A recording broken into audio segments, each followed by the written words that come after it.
Welcome or bienvenidos to another episode of Tech and Tequila. If this is the first time here, we are so excited to have you joining. And if you're returning, don't forget to pull up a great tequila drink to have this discussion.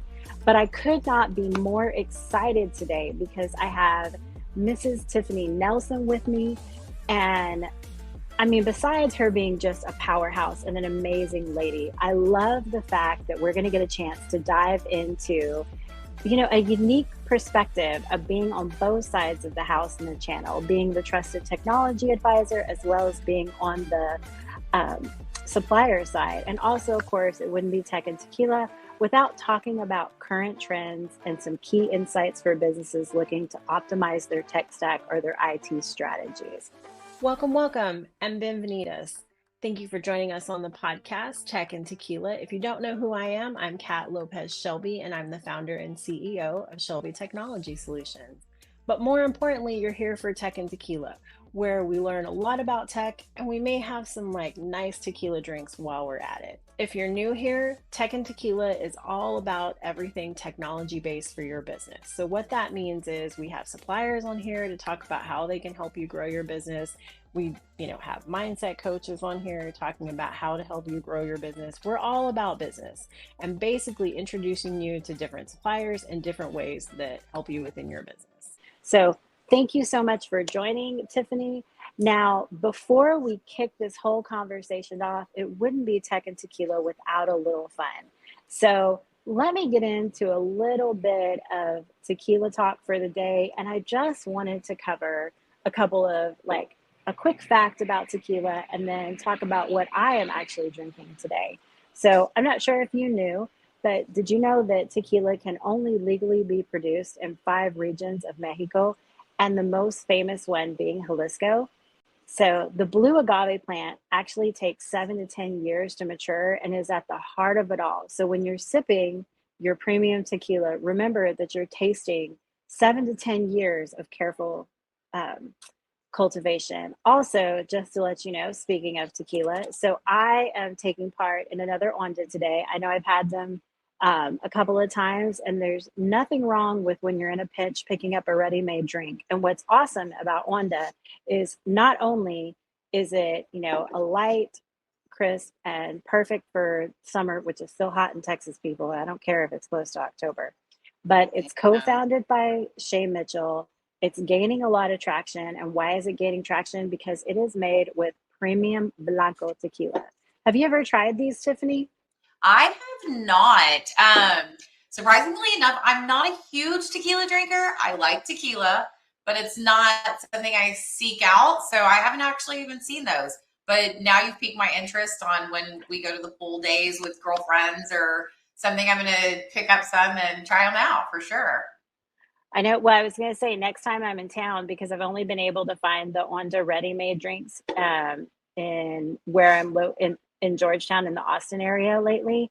I did see though that they have the actual Onda tequila in Houston at one of the stores there. So we'll have to try it out.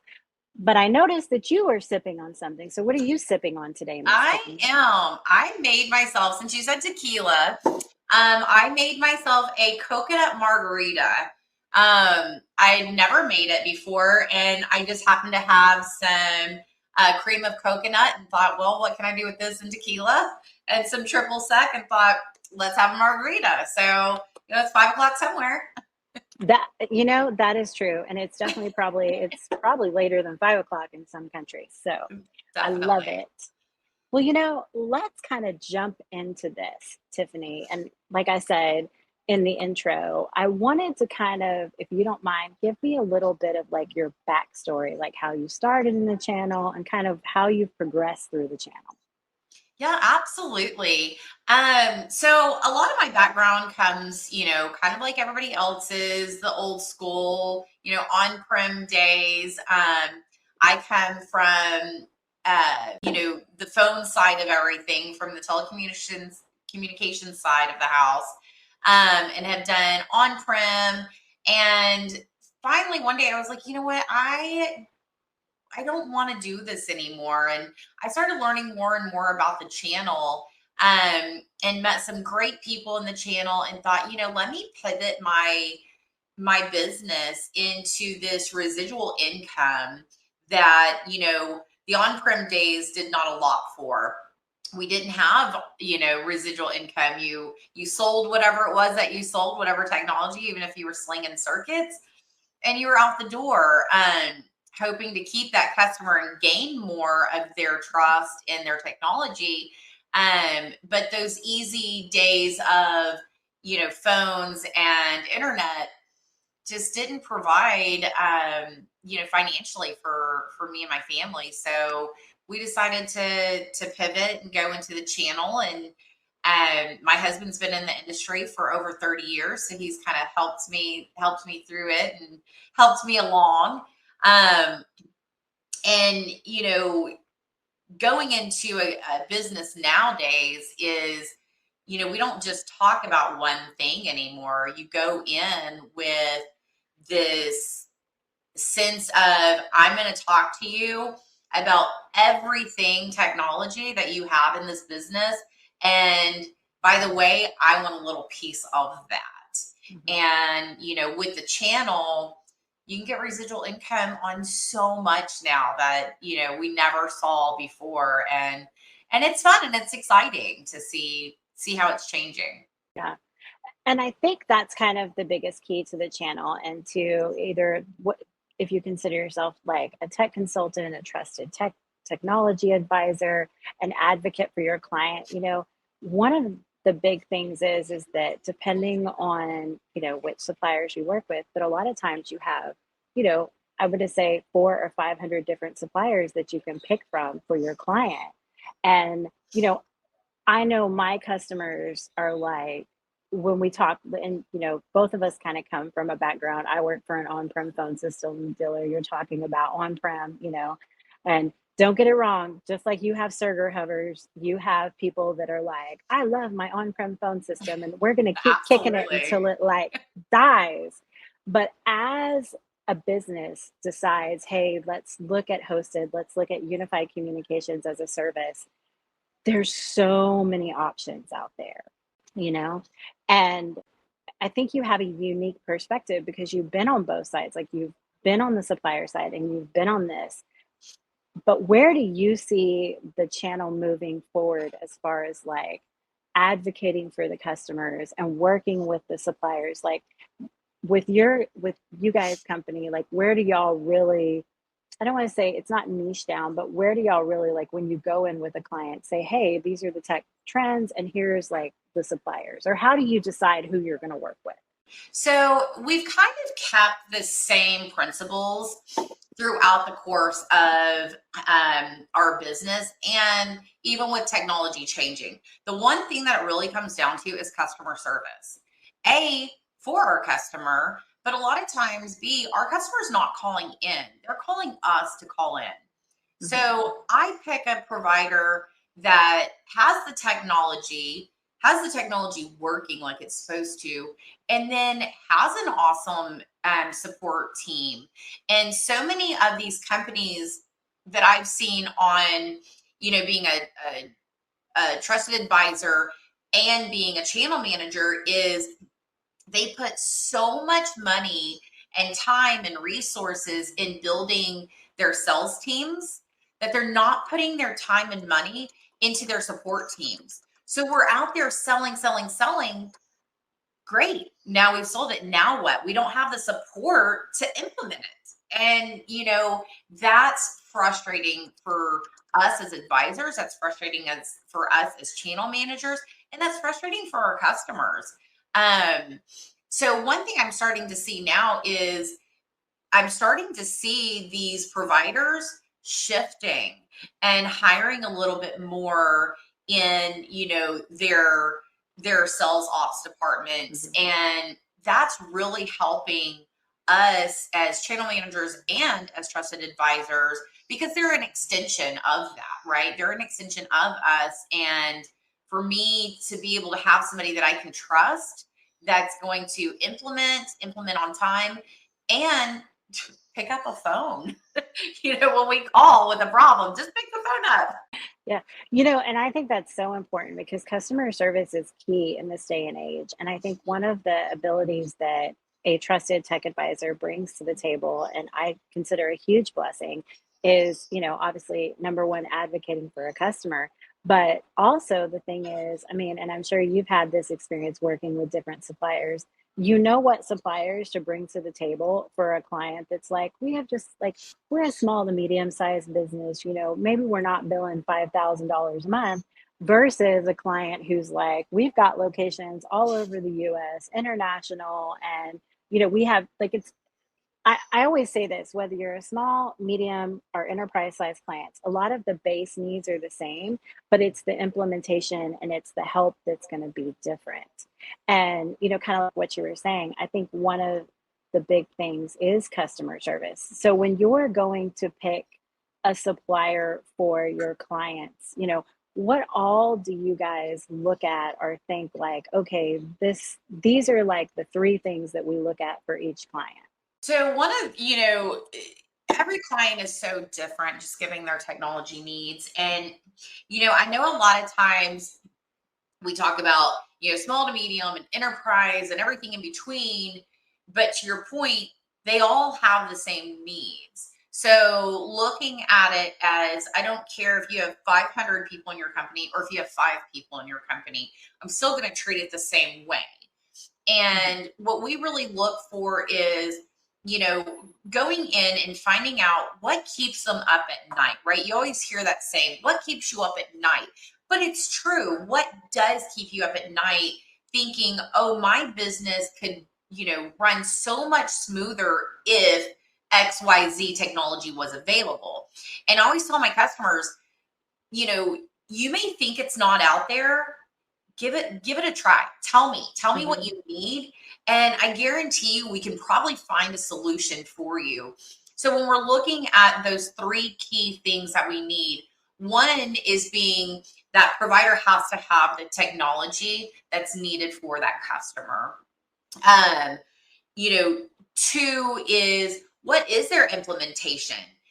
Some companies come out and say, look, we're not going to implement for 5 months. Okay, well, is that something my customer can deal with, or is it not? And then 3 is, again, back to that customer service where I need you to show up. I need you to help when we call in for help. And so those are the 3 biggest things that we really look for when we're choosing a provider.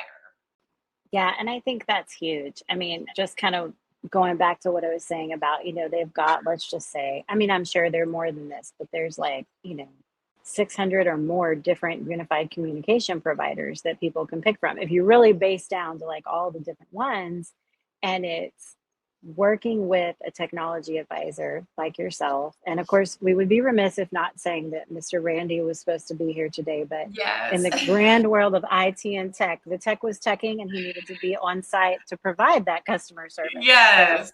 So, but it is having that understanding, and I think there are so many customers and clients and businesses out there that are like, oh, we need something better, but it's implementation, it's figuring out which way to go, and having somebody that can say, hey, I've worked with this customer and this has gone well, that really like helps them make that decision.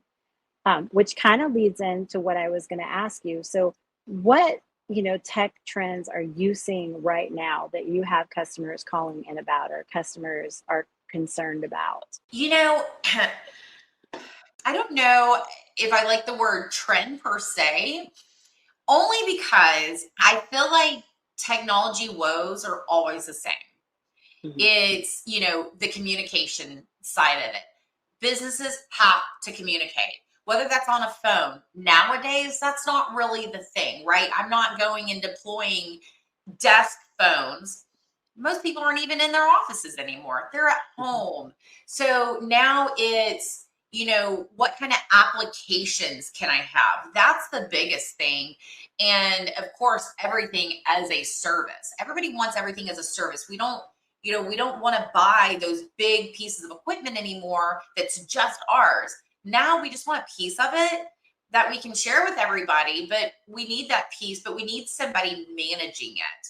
It's, no longer do I maybe need to have an IT department, which, us being an IT kind of sucks in a way, but then being an independent IT consultant also is good for us, because then they're calling us. They don't have the big department. They need somebody that can do something as a service right now. For instance, where Randy is right now, that's a new customer for us, and they're not large enough for an IT department. So they need somebody to come in that can service them for the day, get them where they need to be. And then, they're not having to pay us every day, or, hundreds of thousands of dollars a year to keep us staffed. So I think that's really trending right now, is kind of cutting out some of those and having some of these independent consultants being able to come in and provide those technology woes for you. Well, and I think that's so important. And the other aspect is that if you look at the job boards, whether it's like a CISO or an IT director or whatever, is that, there's also finding the right candidate to bring into your company. And, a lot of people are like, okay, so, I mean, it's just finding that candidate, to be honest. Yeah. I mean, as yourself being, a business owner, I mean, looking for candidates is half the battle these days. And I think a lot of companies deal with that as well. Yeah, absolutely. And, it makes it where small companies can feel like a big company, because they're not having, but and then it's, getting IT that's not like your cousin in the basement either. It's still that quality IT service, but you're not having, you can use it whenever you need it. It's not an everyday thing. So yeah, I definitely agree with that. Yeah. No, and I think not necessarily saying trends, but I think that's something that, like, you've been in the business for a while, I've been in the business for a while, that you see, it's finding the right candidates, and then, having somebody on the call. And then it's also, there's always that when your tech goes down, it's normally not at the ideal time. It's either, it's like 2 a.m. or something when you have this experience and what that looks like. Yeah, absolutely. And, and that's the great thing of, being kind of able to call somebody on the cuff and, hey, can you come in for this? And, this happened overnight or over the weekend. I mean, the weekend's a big deal, right? That's 2 days and nobody's in that office, but technology still runs. Technology doesn't leave for the weekend. It's still there. No, and I'm sure you guys have this, but I have clients that the weekends are their big time. And if like their internet goes down or their phones aren't working, excuse me, but that can be a big, profit loss for them. And that's, right. I was to say, that's always the discussion to have with the client is, if this happens, what is this going to cost? And I'm sure that like when you or Randy go in and y'all have this consultation, like, you're doing the tech review, what are the big things that you like to make sure and highlight and bring to the client's forefront or have them think about? So a lot of it is, yes, if something happened, how much would that cost you in production for that day? Also being here in Texas, I use a lot, we have all kinds of bad weather or something, whether it be tsunamis or, we're down because of snow we've never seen in our lifetimes, in Texas, hurricanes, you name it. So I'm always reminding my customers, you may not need this technology right this second, but this is a disaster recovery technology that you're going to need for when you have a disaster. It's not if, it will be when. And I always talk to my customers about when your internet goes down. It's not if, your internet's going to go down. It goes down everywhere. I don't care who you are, internet goes down. But do you have something in place that can get you back up and running in milliseconds of, time? And what people don't understand, and this is what I really try driving home to my my customers is it doesn't have the big price tags like it used to have. You can afford it today to, have that redundancy. So I think that's something I really try to let my customers know, you don't have to be this Fortune 500 company to be able to afford these, these redundancies. And I was actually going to pull one up because that really brought to mind, and unfortunately I don't have my email open right now. But it's like, whether it's just your base internet connectivity, like fiber circuits are not the same price that they used to be, which of course is a dedicated circuit for a business. The other thing is that, in a lot of places, due to some of the stuff, the federal government grants and things like that, they've brought like more broadband into some of these more rural locations. And, I always say this, broadband may not be, that's really not considered a business class service, but you take broadband and you put on a redundancy on it and you're still paying less than, what you may have paid before. And I'm sure you guys see that as well. Yeah, absolutely. Fiber is the catchphrase nowadays, like fiber. But customers don't really understand fiber. They're like, oh, well, fiber is in my building. I have to have this. Okay, well, it's still shared fiber. I mean, you're still pulling shared internet. So why, to your point, why don't you just stay on this and have this redundancy and you've pretty much got the same connection? But, that buzzword fiber gets everybody excited and it's like, calm down. It's just fiber. It has its quirks too. You get a fiber cut, you're down. Like there is no coming up within 5 minutes. There's construction now. There's all kinds of things. So when people think, oh, fiber is the end all be all, it's not. We have to have redundancy on everything. Yeah. Well, and I think that's really what you talked about. We are in Texas, so depending upon the location, because we are such a big state, you've got wind, you've got earthquakes. Yes, that's right. We have earthquakes in Texas.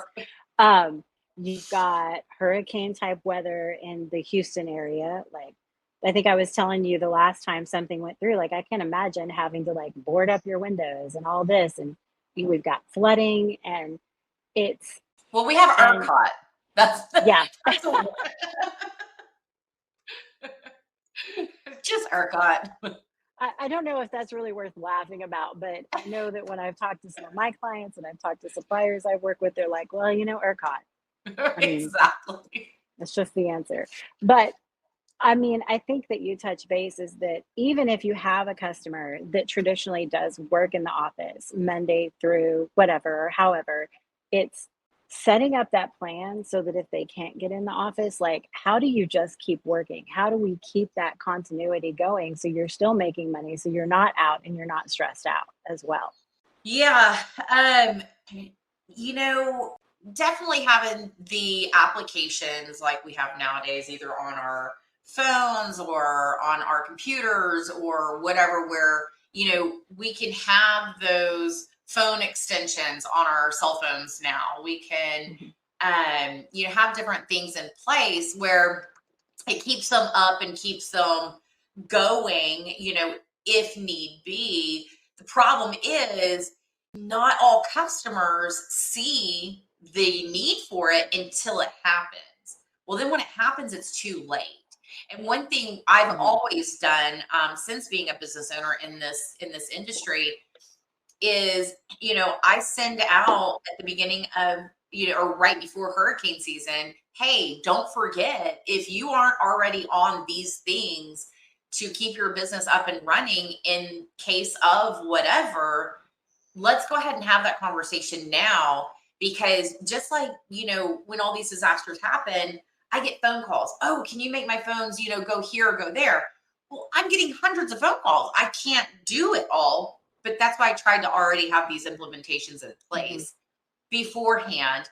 And, I can lead them to water. I can't make them drink. So it's just kind of like honing that in and making sure when, you're sending out newsletters or whatever, you send to your customers, having those conversations even in there in just repetitive mode. And one thing I've noticed is I have customers, like, before we get to this, what are you doing for your other customers to, to get past these woes? And so then we have those conversations and can get them on the right technologies that they need.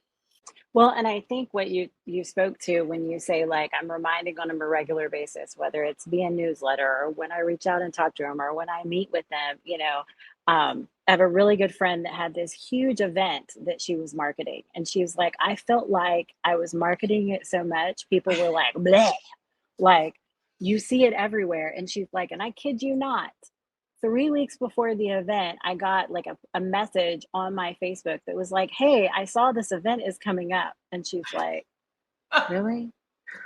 But I think that it speaks to, the importance of having someone like yourself, Tiffani, that advocates for you as a client, because anybody who owns a business knows that, especially if you're small, medium, and to a certain extent, in the larger businesses, it's more because there's so many different aspects, let's say cogs of the business moving, that you might lose sight of, okay, do we have this set up so if this happens, just like a reminder, because, and I'm trying to think, but I have a customer that was down, their internet was down for 2 days. And I want to make this very clear. I had spoken to them numerous times about, like, hey, you might want to look at a backup. Let's set something up so you don't go down. Well, sure enough, they were down on a day that they had to send all their invoices out. And if you know anything about working with certain large companies, number one, paying their invoices can be like a 60 to 120-day turnaround. Yeah.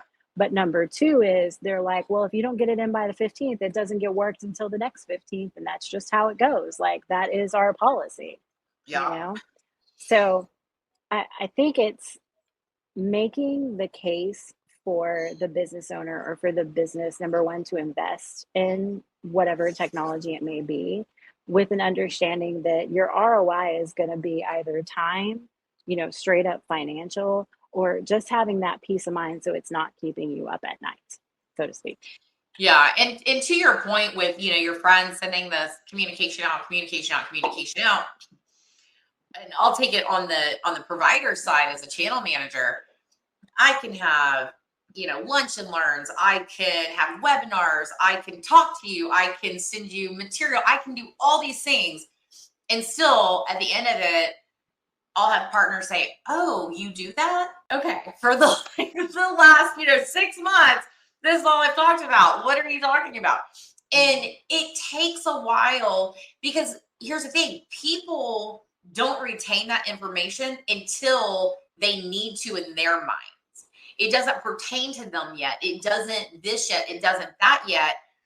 And then all of a sudden it clicks and it's like, oh, wait, I do want to see your podcast, or I do want to see this, or, I want to be, or I need this technology. And I now know that you do that. Let's have more conversation. And so even though sometimes I feel like it seems like we might think we're being annoying because we're hearing us say it all the time, people aren't hearing it the way we're hearing it. So I think pounding it into people's heads sometimes, that's what you have to do. Yeah, I know. And, it couldn't be a better segue to talk about this, because I feel like one of the things that, I don't really know if it's a trend, but, with AI and with everything else going on, and we'll call it shadow IT, which I put in parentheses for those who can't see it, is, I don't think there is like a week that goes by that you don't hear about another either major enterprise being, hacked or having some type of cyber event, let's say. And, one of the things that I try to stress with my clients is, even if you're a small or medium-sized business, it's not that Mario's Pizza down the way. I don't know anyone names Mario's Pizza. That's just my pretend pizza place name, because I do love Mario Kart. Is you're just not hearing about it because they're not per se, like, I can speak because we know AT&T got breached, or they're not that credit agency that leaked like all these people's social security numbers, So what kind of conversations are you having with your clients now about, cybersecurity, or are they actively coming to you at this point asking? So, cybersecurity, I feel like for a lot of customers sometimes can seem scary because they think it's this big data breach. Just to your point, it's the Chase, it's the Targets, it's the whoever. They're targeted, not you. You're small, nobody cares. But I ask my customers, how do you get paid? How are companies paying you? Are they paying you with a credit card? Are they paying you with their bank account? There's wire transactions being made, right? If you have wire transactions, somebody's not coming to your entity and saying, here's some cash money, put it in your pocket. That's probably the safest way. Although I guess the dollar is kind of declining now, but there's wire transactions. That means there's people out there looking for those transactions. So let's just take a Mario's Pizza. You're taking credit cards galore on your website, by phone, through whatever POS system that you have. Those are all endpoints that can be compromised. And if you're not protecting those endpoints, every single one of those endpoints, it's open. And in fact, it's easier for somebody to pick you out because it's easier to get into your company. Who wants to go up against the Chases? Those are the bigger guys. Those are a handful of guys doing that, right? Those data breaches. These are small guys that are like, hey, what's this dark web thing? Let's go figure some things out and let's get nosy and, go figure it out and get some money. And what are you going to do as that little pizza company? You're going to close up shop. You're done for. You can't see past it. So talking to these technology companies, again, I'm going to go back to as a service. You can have these implementations for, defense, first of all, before they can even get into your servers or whatever. That's not an expensive product anymore. And that's an as a service product now. And you can pay a monthly subscription fee of $20, just say, I don't know, per endpoint to keep it safe. And you're not having, I think people think, oh, well, we're just going in with like pen tests and this and all these, things on cybersecurity.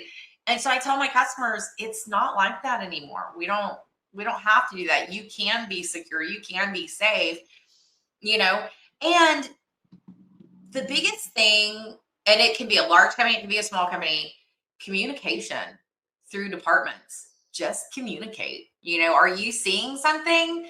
Or do you have an open endpoint that maybe this department didn't know about? IT doesn't always know what the HVAC is doing, I mean, exactly. I hate to bring it up, but Target, it is what it is.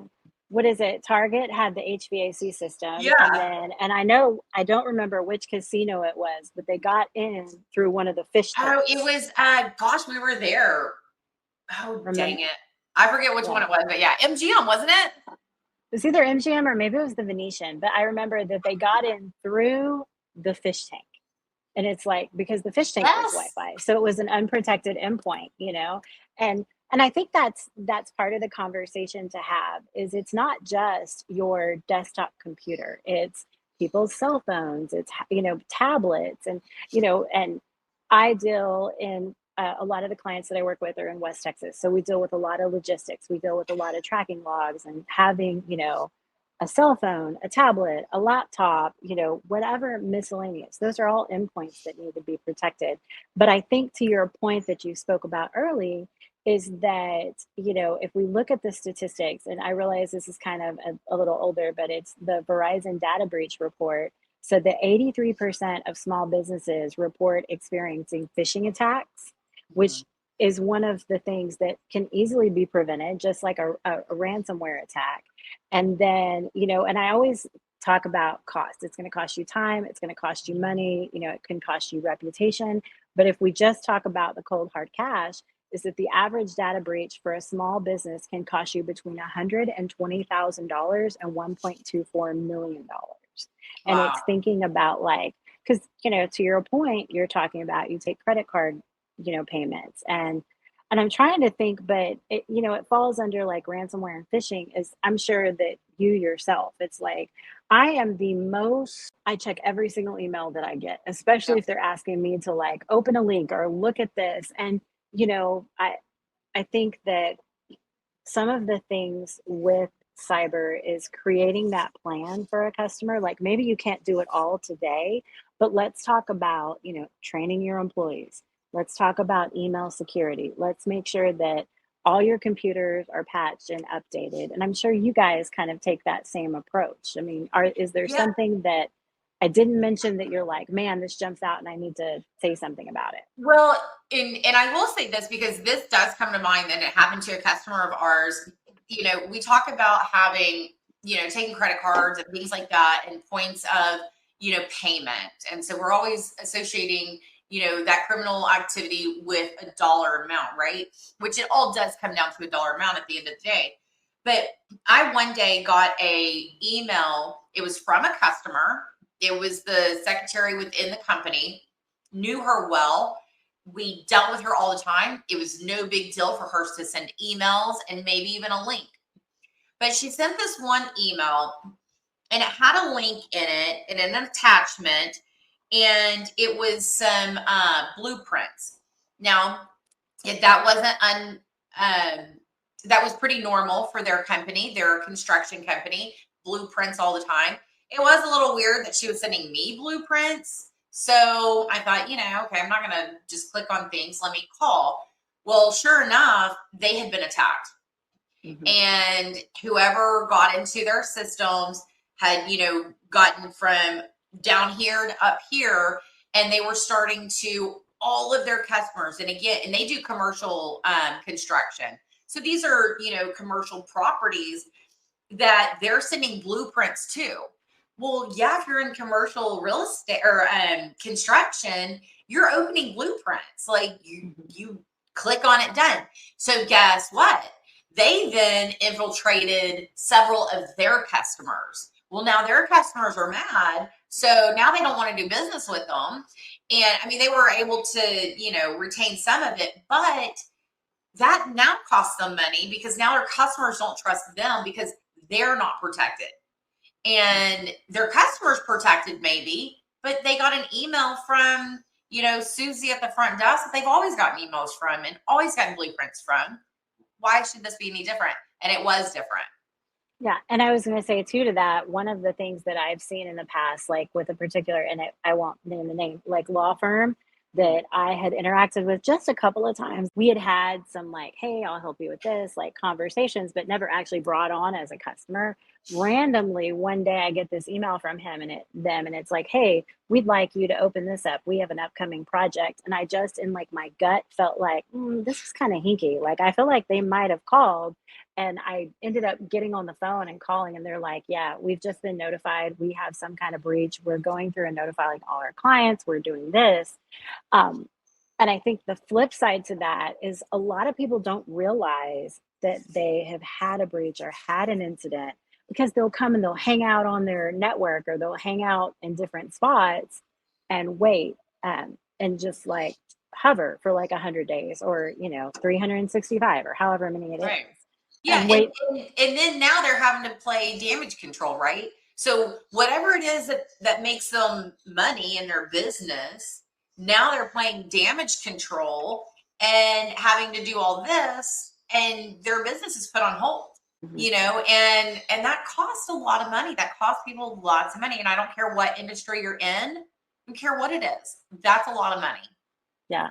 Well, and I mean, you think about it, technically, if you accept credit cards, you're supposed to be PCI compliant. And there's different ways to be PCI compliant.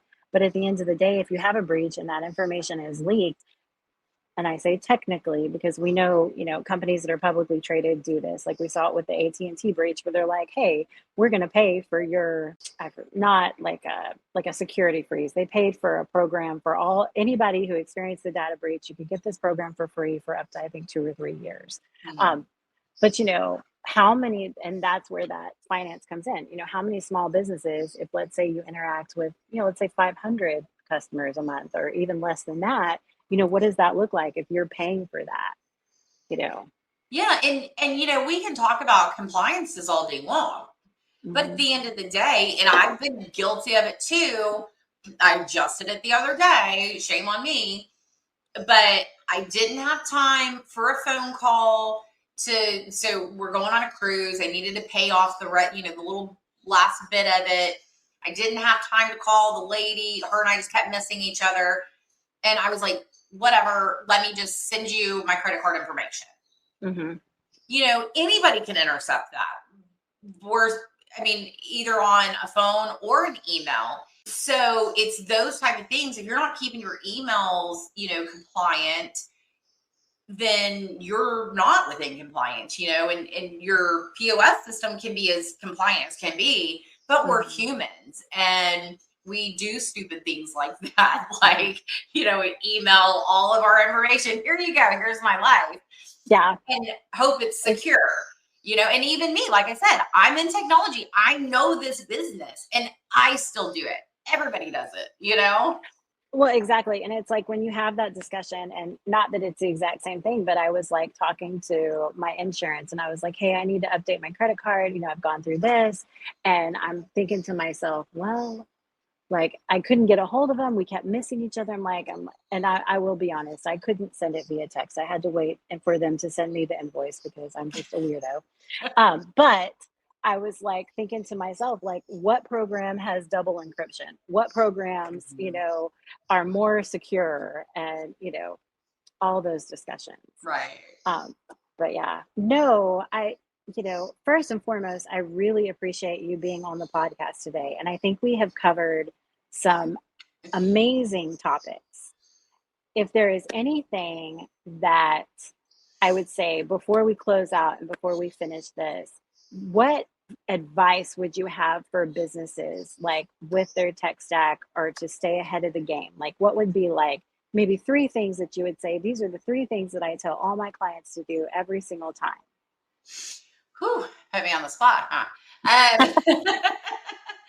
No, so, one of the biggest things, again, it really comes down to what keeps you up at night. That is one of the first questions that we ask within their technology stack. A lot of times we go in, talking about one thing, but we want to make sure that we kind of cover other aspects.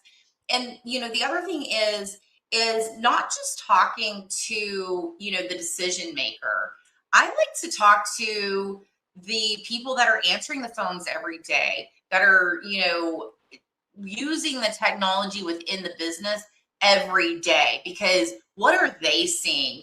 And so just telling my customers to have that open communication within your entity on, on technology, because so many people want to put it on one person or one department. And that's not how technology works, because everybody's using it. So really just broaden your horizons within your own business as to who's using the technology, what everybody's needs are. Everybody has different needs. So one department may have a different technology need than the other. Let's have those conversations. And so really just packaging it that way and just kind of seeing as a whole what their true technology needs really are. Yeah, no, I think that's a really good point. I mean, I know that you deal with small and medium-sized businesses like myself, and a lot of time the tech is going to fall on whoever is either the most tech savvy or like the office manager, because they don't have this huge IT staff. Right. And it's, so those are really good points, because I'm probably going to get this quote not exactly right, but the best technology poorly implemented is terrible and it's not going to work. Whereas a technology that may not be as good, but is implemented, people are going to use and they're going to move forward. And we all know that a lot of times, just like we got our server huggers and we got our on-prem phone system people that are like, no, I love it. They're going to stick with status quo versus going with something that can help them with return on investment and, customer service experience, just based on that comfort level that they have. So I think those are amazing points. So first and foremost, I didn't say, so Tiffani, give me just like a 60-second, like I'm, Tiffany and Randy and your company, because I did not put that in the beginning. I apologize to my listeners. We save the best for last. That's what we do. So yeah, again, it's Tiffani Nelson. My husband Randy Nelson and I own our own company. We're technology advisors as well, just like Kat, and we all play well in the sandbox together, as you can see. Our company has been around since 2018, but we've been in the industry collectively about 40 years, I think. And so we have a lot of knowledge. We really have learned how to pivot through the years with technology, because I think that's important in what you have to do. We're based here in Houston, Texas. Customers kind of all over the Houston area, and some kind of stretching out a little bit further than that as well. Well, once again, thank you so much for being on the podcast. I love your information. And of course, if anyone wants to get a hold of Tiffany or Rand in Houston, their information will be in the notes. Have a great day. Thank you, guys. Thank you. Cheers. Salud. Thank you so much for tuning in to today's episode of Tech and Tequila. I hope you enjoyed our conversation today. To stay updated about all things tech and more, don't forget to visit us at our website, shelbyts.com. If you loved what you heard, remember to show your support by liking, sharing, and subscribing to our podcast. Your 5-star ratings and reviews mean the world to us and help us to reach more listeners just like you. So muchas gracias again for joining us with Tech and Tequila. Thank you so much. You learned a lot about tech, and maybe you had a nice drink of tequila.